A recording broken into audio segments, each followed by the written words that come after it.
Hi, I'm Kelly. And hi, I'm Geoff. And this is Blueprints for Belonging, where we're exploring how to build conscious connection in a disconnected world. Because belonging doesn't happen by accident, it happens by design. Welcome back to Blueprints for Belonging. If you've been with us, you know that our first 12 episodes were about laying the foundation. We dug into awareness, judgment, nonviolent communication basics, and big growth framework. That was our slab. The base everything else sits on because it's a foundation. And here I am. I'm Kelly, and now we're ready to start building up. This is the start of our new 4-part mini-series we're going to call The Architecture of Belonging. We're going to explore what makes belonging feel solid and livable, and it's not just an idea, but something you can actually walk into. Right. As an architect, I can't help but think in terms of buildings. Today we're going to talk about walls and roofs, because if the foundation gives us stability, the walls give us structure and the roof gives us safety. Yep. In a house, walls aren't just dividers. They define the space. They give shape, they provide structure, and they keep the whole building standing. Yeah, and in relationships, that's what boundaries do. Boundaries are clarity. They say, here's what works for me, and here's what doesn't work, and here's where you and I end, and you begin, or something like that. So. Right. People sometimes think walls means keeping people out, but really, without walls, you just have a concrete slab. It's undefined and exposed. Ooh, yeah. Exposed. Basically, boundaries aren't punishment. They aren't just a rejection. They aren't just selfish either. They're actually what makes trust and collaboration possible. Without clear walls, I don't know if we want to have clear walls, but but if we have walls, then we don't need to know where to stand anyway. Right. If we have walls that we understand, we don't. Yeah. Oh, wow. So boundaries are essential for the structure. Absolutely. But in real life, how do you actually build them? That's where collaboration comes in. Most people don't share what their boundaries are. And here's kind of why I think that. Because boundaries, sometimes we don't think about sharing those boundaries with anybody else. Right. We don't think about communicating those to people. Correct, to other people, because we just... Don't do this because it makes me feel that way, or oh my gosh, she's just too needy, or something like that. Please don't call after 9 p.m. because I won't be answering. Right. Boundaries aren't rules we impose. They're just an agreement we create together, but sometimes it might have a boundary, but the other person might not know about what that boundary is. Mm-hmm. So sometimes it creates a disconnection. Mm-hmm. So first we want to start with ourselves. Know what matters to you. For example, I need some quiet time after work so I can recharge, or do painting or art or whatever. Communicate clearly and kindly. You might say, after 9 p.m. I'm winding down, so I want to have some time with my spouse that I don't get to see very often. So then, earlier in the evening works better for me. Right. So you're going to invite collaboration. So inviting, you might ask somebody. Inviting feedback, or what works best for you, or maybe we can find something or a day, the time that works for both of us. Mm-hmm, mm-hmm. Staying flexible. That means honoring not only your needs, but the other person's needs as well. Mm-hmm. Sometimes you can adjust, though you might not abandon what's important to you, but you just want to make sure that you stay flexible with those needs that you're trying to meet. Mm-hmm. Well, because flexibility invites collaboration. Right. So then revisit those as needed. So like any house, like my house, needs some maintenance. So do boundaries. So. Right. Yeah, and that's really helpful. And it fits the architecture metaphor perfectly. Good. Yeah, you don't build a wall once and forget it. You check for cracks, you repaint, you adapt the floor plan if the family grows. So It's same thing with all your boundaries, you know? Sometimes you get mold in there because you live in Houston. Right. Then you have to rip the wall Rip out. the wall out all rebuild completely, right. So boundaries are living, they're evolving structures, and when they're respected, the walls don't trap us. They actually make the house livable for us. We're using the house metaphor here, just in case you didn't notice it. Right. Well, this is the architecture of I know, belonging, we're just right? making sure people understand. Right. So you've mentioned requests a few times. And as an architect, I hear request and think of drawing or change orders. But I know in NVC it has a specific meaning. Right. In NVC, requests, they're really at the heart of how we build healthy boundaries. And they're very different from demands. A demand sounds like do this or else, or you have to, or I expect you to get this done for me. And if you don't get it done, then I'm going to be mad at you, or what will it? They leave no space for choice. They usually create resistance. It's like trying to push someone through a locked door. Requests, on the other hand, sound like, would you be willing to, or how can it be for you if I do this? Or they're an invitation, not ultimatums. Think of it as keeping the door open. Right. So the key is whether the other person actually has freedom to say yes or no. That is actually the key Yeah. for the lock. Uh-huh. So exactly, the true request holds space for curiosity and clarity. I might say that, would you be open to talking about this after dinner or when we were both less stressed? And then, I wait for their answer, and if they say no, I don't want to push them. But I stay curious, what time might work for you. I want to put a pause here. But do you ever heard of this tool that's in improv? Yes. Yes, and? Yes, and what are you going to tell me about it? I'm going to say that's a tool that you can use. Sometimes if we're in this space of where we're not really sure about what we're going to do and we want to stay curious, if they say no, and then maybe what else would not work for you? Is there another way that you're using that yes and tool to kind of go beyond the yes or no? Because a yes or a no just kind of shuts down the scene is what that right. talks about. Yeah, monosyllabic answers Right. are conversation shutting down. Yeah, that makes me think about windows and doors. It's crazy. In a house, doors are access points. They let people in or give them space when they need to step out for a little while. Windows let in light and fresh air if you open them up. Yeah. They give you a view into another perspective. So every window is a new perspective, and that's a beautiful thing. If you treat your request like a door, you're inviting someone in. If it's a demand, it's more like slamming the door in their face and saying, "You're stuck in here with me until you're not. So until you actually do what I want, Right. and then I'll let you out." Right. Well, that's such a powerful way to see it. A request is like opening a door or a window, and it lets in choice, perspective, light, or connection. A demand is like locking someone in the room with no exit, boarding up the window so there's no light. Right. Right. Yeah, pretty brutal, Yeah. actually. And from the design side, people don't want to live in a house with no windows or doors. It's suffocating. Yeah, that's how you get sick building syndromes. The same is true for relationships, right? If everything is a demand, there's no place to breathe. This just sounds horrible. And that's why requests are paired with boundaries are important. They create that structure and flow. They give us the walls so that the windows and doors and connections stay alive and possible. So I think let's bring this down to earth with another example. Say your spouse says, "Hey, let's go out for dinner," and late after 9:00.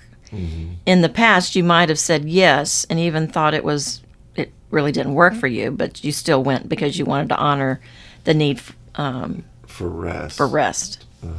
But here is how it might sound in the two different versions. So a demand, that's the closed door. You be the spouse. Okay. Let's go out for dinner tonight. Maybe around 9:30? No, I told you I'm not going out late. Stop asking me that. Oh, wow. Okay. So then version 2 starts with a request with yes and. So let's go out for dinner tonight, maybe around 9:30. Oh, yes, I'd love to share dinner with you. I would also need to be in bed earlier during this week because I need to feel rested. Could we plan an early dinner or maybe brunch this weekend? Right. I really hear the difference in that. Yeah. Yeah, it's a huge difference, actually. The first one feels like a demand. It's just, no, I'm not doing that. Stop asking me. Right. Oh, gosh. Like the door slammed shut. Yeah, that is a door slamming shut. The second one feels more like the wall is here, and here's the door, and you can still walk through it. Right, exactly. If you don't like it, you can walk through that door. Yeah, right. And that's the yes and the principle. Yes, I want to connect. I want connection. I also need to care for myself. When we frame boundaries this way, they become creative and not combative.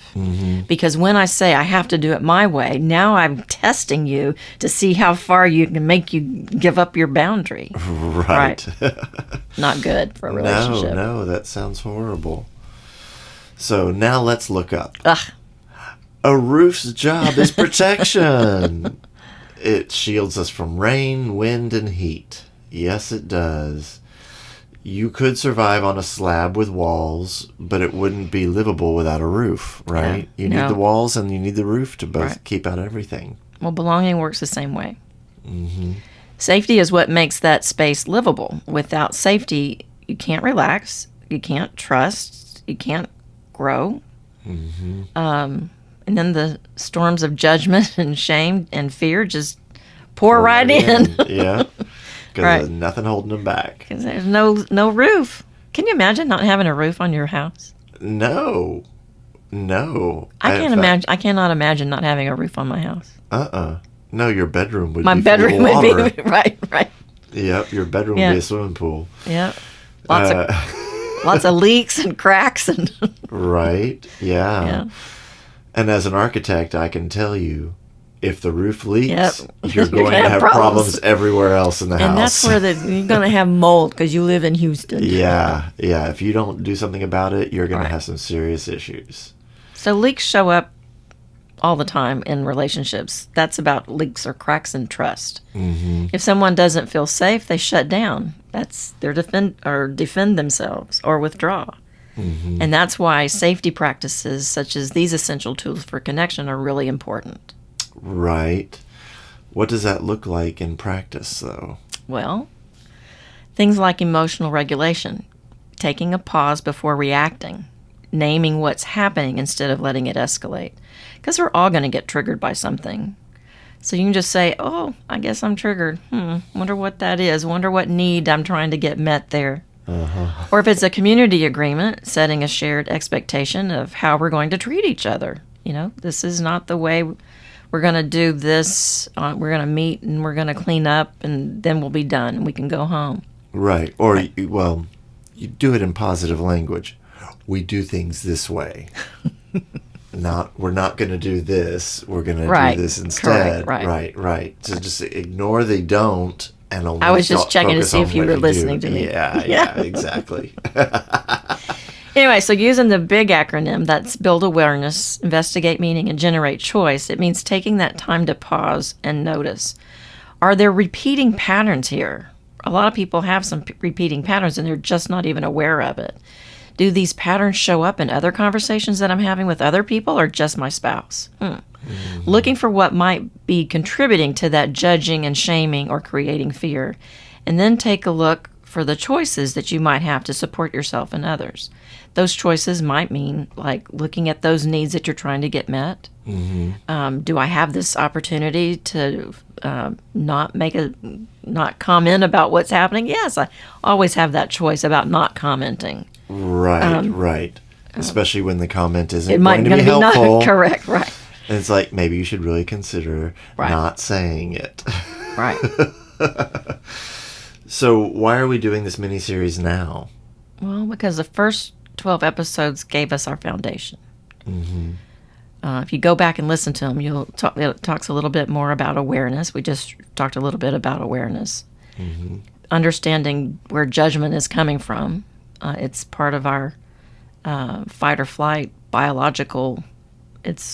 We can make a judgment really quickly about something. Right. But if we we're not do that aware, all the time. yeah. But if we're not aware of those judgments, then they start to frame who we are and frame everybody else. Mm-hmm. So the big growth framework kind of takes a look at those and tries to help you work Generate the choices. Generate the choices, right? So, but a foundation itself isn't a home.